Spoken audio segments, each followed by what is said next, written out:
चुपचाप गरेर हुन्छ अब हुन्छ म्यानेजमेन्ट हामीले गरेँ लाइट थोरै कम गरिदिनु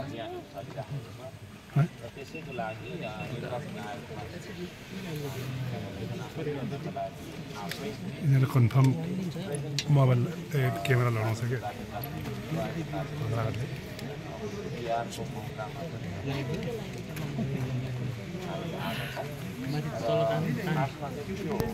म किन आएँ भन्ने कुरा अब चाहिँ तपाईँहरूको प्रश्न होला र अरू इन्टरभ्यू लिन चाहनुहुन्छ भने भोलि अल डे म यहीँ हुन्छु होइन तपाईँहरू अब सबैसँग इन्डिभिजुअल त गर्न सकिँदैन भाइपा भ्याइँदैन कि होइन दुई तिनजना भएर तपाईँहरूले मलाई सोध्न सक्नुहुन्छ डिटेल आज चाहिँ 2-4 प्रश्न सोधेर सुतौँ होला नि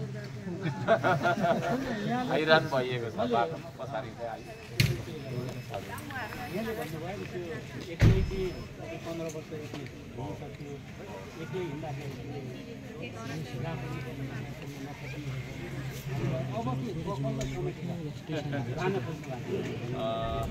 सबैजनालाई है आकाश जत्रो मन छ जहाँ ब्रह्माण्ड भनिसकेपछि सबैजनालाई हामी सबै चाहन्छौँ तर हामीले चाहेर भन्दैनौँ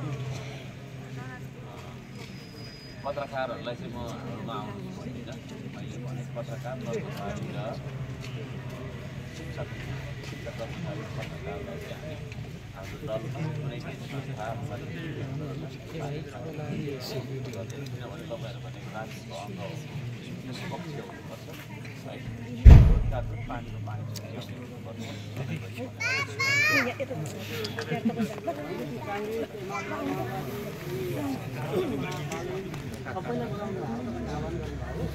यस्तो छ कोही पनि मान्छे जन्मँदै कङ्ग्रेस भएर जन्मँदैन एमाले भएर जन्मँदैन त्यसको कारणले गर्दाखेरि एउटा व्यक्ति स्वतन्त्र जन्मिसकेपछि अब रहँदा बस्दा अब हुर्कने क्रममा हिँड्ने क्रममा डुल्ने क्रममा राजनीतिक आस्था राख्ने मान्छे राजनीति बुझ्ने मान्छे बुझाउँ त भन्ने चासो राख्ने मान्छे दलमा जान सक्छ तर कुनै पनि व्यक्ति पर्मानेन्ट चाहिँ हुँदैन त्यसले गर्दाखेरि हो देश बनाउनका लागि देशभक्त नेपालीहरू एक ठाउँमा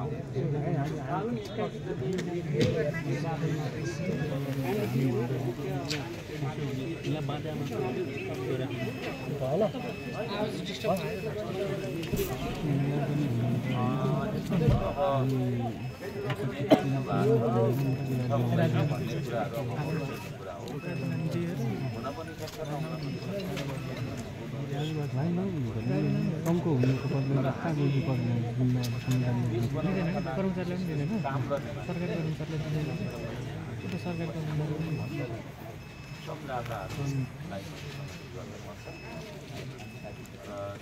निर्माण गर्नु चुनाव भन्ने ठुलो कुरो हो एउटा राजनीतिक दलको चुनाव जाने है माथि जनता ठुलो कुरो हो तर त्योभन्दा ठुलो कुरो चाहिँ सत्ता प्राप्तिको कुराहरू पनि ठुलो कुरो हो र त्योभन्दा ठुलो कुरो चाहिँ यो समाज रूपान्तरण गर्नुपर्ने कुरा चाहिँ यसको कारणले समाज रूपान्तरणको लागि विभिन्न खालको निर्माण गर्दैछ मेरो त म एउटा म प्रश्न गरिहाल्छु मेरो त जस्तो अहिले के प्रब्लम छ भने सबै दल खोल्ने भन्छ हिन्दी पनि दल खोल्ने सबै पनि दल खोल्ने त्यति मात्र नभएर पालिम पनि दल खोल्ने कुलमान पनि दल खोल्ने दल मात्रै हुने भयो अब भोट कसले हाल्ने जनता दल मात्रै देख्ने भयो भने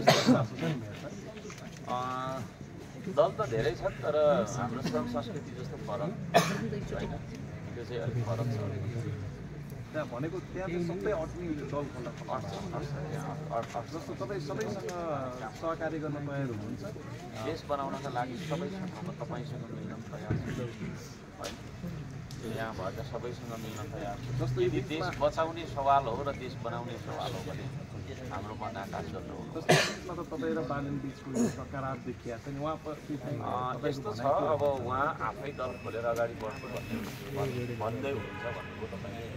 लोकतन्त्रमा अब संविधानले दिएको अधिकार हो लागू गरेर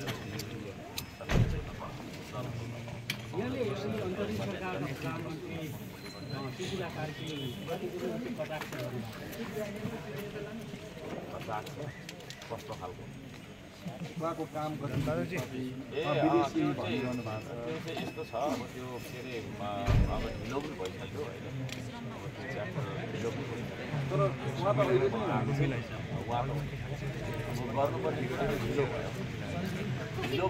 ढिलो काम गर्नु र नगर्नु एउटा कुरा।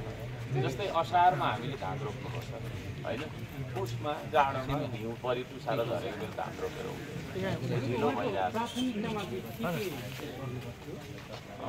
उहाँको प्राथमिकतामा त अब धेरै विषय पर्नु पर्छ होइन।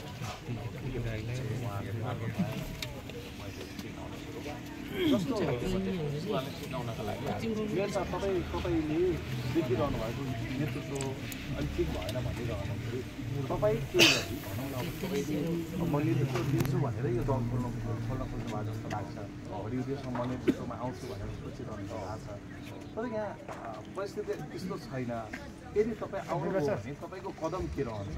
एजेन्डा पनि होला, बाटो पनि होला। त्यस्तो छैन भनेको कस्तो रहेछ, काम गरौँ भन्दा काम नगर्ने खालको परिस्थिति रहेछ। जस्तो तपाईँ आउँदाखेरि त तपाईँले म चाहिँ प्रधानमन्त्री बन्छु भनेर आउँदा पनि त पाइएन नि त यहाँ। यस्तो छ, त्यतिखेर म प्रधानमन्त्री बन्छु भन्दा पनि म देशको नेतृत्व लिन्छु भने हो। प्रधानमन्त्री बन्नु र नेतृत्व लिनु दुईवटा फरक कुरा हो। नेता र नेतृत्व दुईवटा फरक कुरा हो। त्यसको अर्थ धेरै त्यतिखेर के थियो सुन्नु न, म सम्पूर्ण मिडिया मार्फत यहाँ यति धेरै आउनु भएको छ होइन, आदरणीय पत्रकारभित्र सबैजना, म सबैलाई धन्यवाद दिन्छु।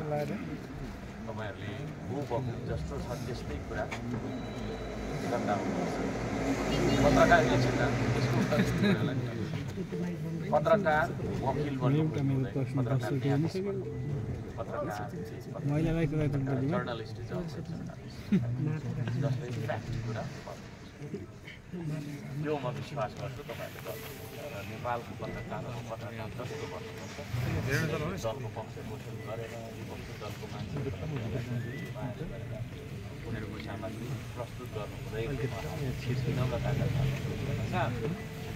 अब त्यतिखेर के थियो भन्दाखेरि प्रधानमन्त्री बन्न आयो होइन, हर्क साम्पाङ रोएर पाइन्छ र पनि भन्नुभयो। अनि त्यसलाई थुप्रोचोटि होइन क्लियर पनि गरिसकेको छु। त्यो एउटा स्टेटस र भिडियो क्लिपले क्लियर गर्छ पनि सम्भवतः त्यस्ता आरोपहरू। त्यतिखेर के थियो अवस्था भन्दाखेरि देश त जलिरहेको नि त होइन, लन्डन जलिरहेको, सिंहदरबारमा लागेको आगो निभेको थिएन होइन। तपाईँको चाहिँ जेएनजी लगायत चाहिँ विभिन्न होइन त्यहाँ सुरक्षाकर्मी त्यहाँ चाहिँ उनीहरूको चाहिँ तपाईँको गगन र डाटा है सडकमा हाले। त्यो अवस्थामा देश कता जान्छ भन्ने चिन्ता सबैलाई। मैले देशलाई माया गर्ने मान्छे त्यसो भएको कारणले गर्दाखेरि यस्तो विषम परिस्थितिमा के गर्ने हो, कसो गर्ने हो, अब कता हो, के हो भनेर त्यसले गर्दाखेरि म त्यसको लागि आएको। आउँदा विविध कुराहरू भएको, प्रधानमन्त्री बनेको भन्ने कुराहरू थुप्रो आयो है।